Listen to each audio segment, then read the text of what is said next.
how do you ensure that ICE agents or Border Patrol won't be deporting people like this? I mean, what are the consequences? Look, the bottom line is that if somebody's working for ICE and there is a policy and they don't follow the policy, there are going to be consequences to it. President Obama speaking with MSNBC's Jose Diaz-Balart during a Miami town hall last night, saying that if ICE agents go against his policy, not what's law, not what's statute, but his new policy, if they in fact deport illegals, there will be, quote, consequences. The president said following these policies is like following an order in the U.S. military. There's a problem when someone will not follow the order. Mr. Obama also said in regard to the Senate passing a measure against his actions, he would veto any such action, and that he would veto any action that might repeal his executive orders on amnesty. So, what's going on here? Let's bring in our political panel, see if they can make sense of it. From Newsmax Washington, we're pleased to be joined by Neil Sroka, and from his law office in Florida, Ed Pozzuoli is checking in. Gentlemen, we thank you very much. Neil, is the law what the president says it is? The law, listen, it's an executive order. There are numerous presidents in the past who've passed executive orders on immigration. And, you know, this deferred action, it should be followed by his Department of Homeland Security. That is, if Republicans allow the Department of Homeland Security to be funded past Friday. So what about it, Ed? Is the president, is the law what the president says it is? Well, someone needs to remind President Obama that he's not dictator Obama, and the law is what Congress says it is. And I mean, honestly, what he did with the executive order was wholly unconstitutional. And I got to say, someone needs to also remind President Obama that there were elections last November, and elections, as he said previously, have consequences, and he has to deal with this Republican Congress who wants him, and appropriately is the check and balance of his out-of-bounds executive order. You know, it's very interesting, gentlemen. A Huffington Post survey, if we can take a look at this, it's really something to see on screen.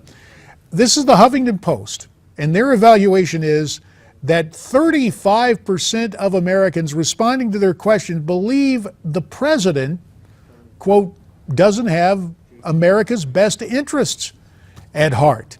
Now, when you consider that this is coming, and actually it's asked, do you think if the president loves America? 35% say he doesn't. Now, this is coming from the HuffPo, a liberal outlet. Neil, you got a take on that?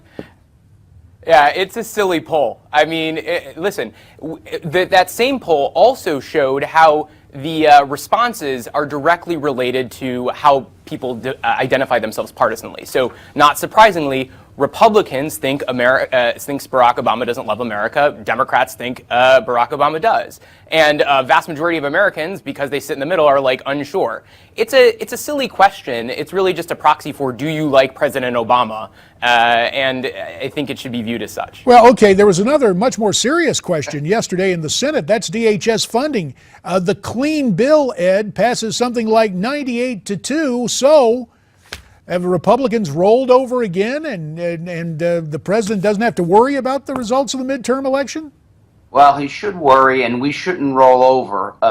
But look, here's the question. How did we get in a position where it's against what President Obama did, unconstitutional action, or funding Homeland Security?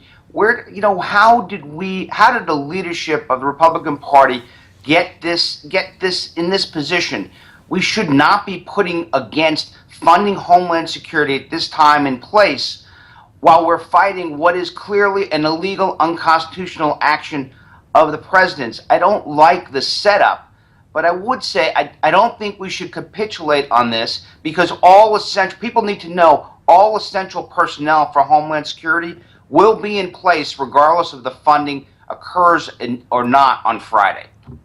Yeah, that's the whole thing. More than 85% of the people who work will have to be there at work. Now, Neil, 20 seconds. Is this really a workers' rights issue or a national security issue?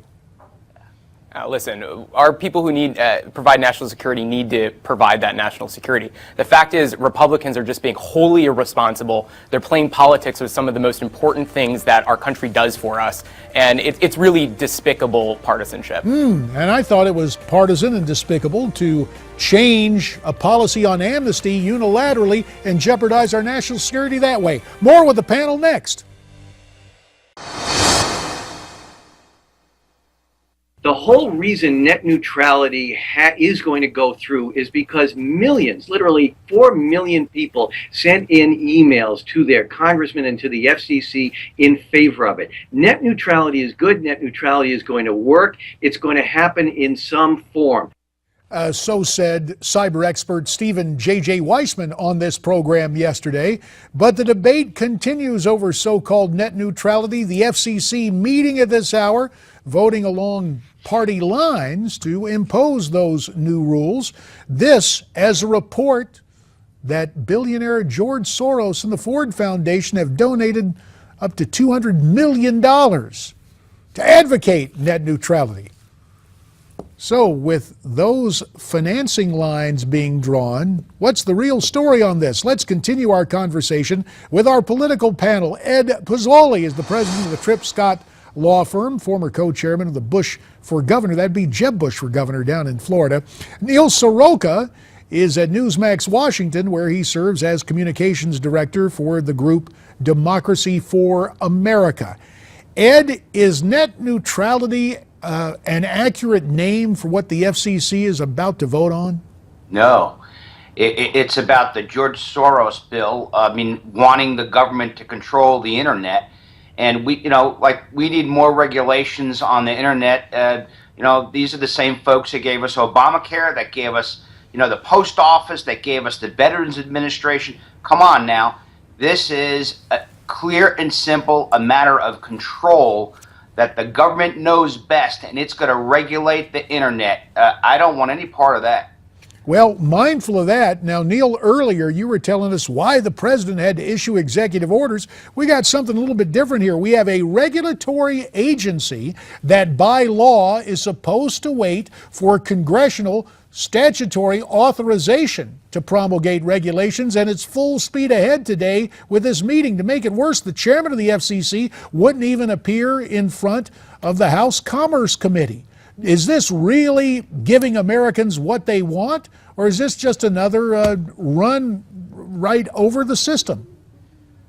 Let's be clear. For folks that are watching us right now online, that are at Newsmax.com watching this show, net neutrality matters to you.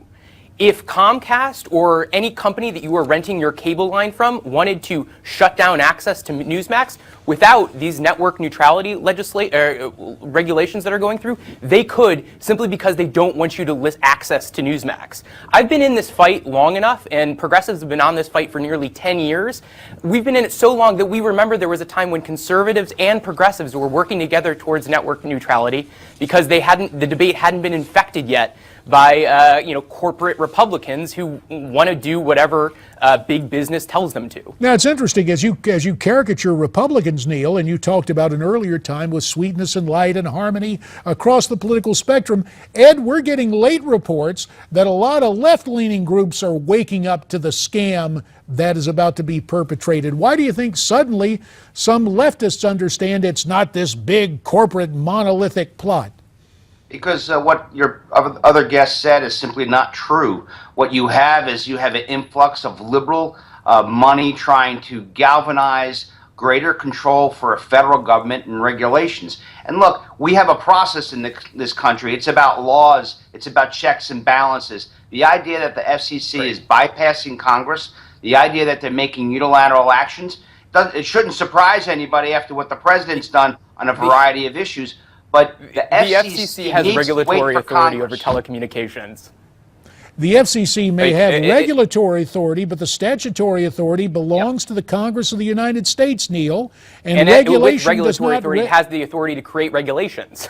Yeah, but in the wake of, but wait a minute, simple matter of wanting to preserve the system as it is today. If you like the internet economy that exists today, it's here because of network neutrality. And if you No, don't, that's the same. That's the same That's thing. true. We've heard that That's before. If you fundamentally want your true. policy, you could keep it. Yeah, and I think there was a that clearly variation wasn't the case. to preserve the village. We had to destroy it or something from Right. the past. At any rate, an invigorating debate. As always, Neil Sroka from Democracy for America. Thanks for checking in from Washington, D.C. And attorney Ed Pozzuoli. Thanks for Skyping in from the Sunshine State. We appreciate you both shedding rhetorical sunshine, if you want to call it that. We're coming right back.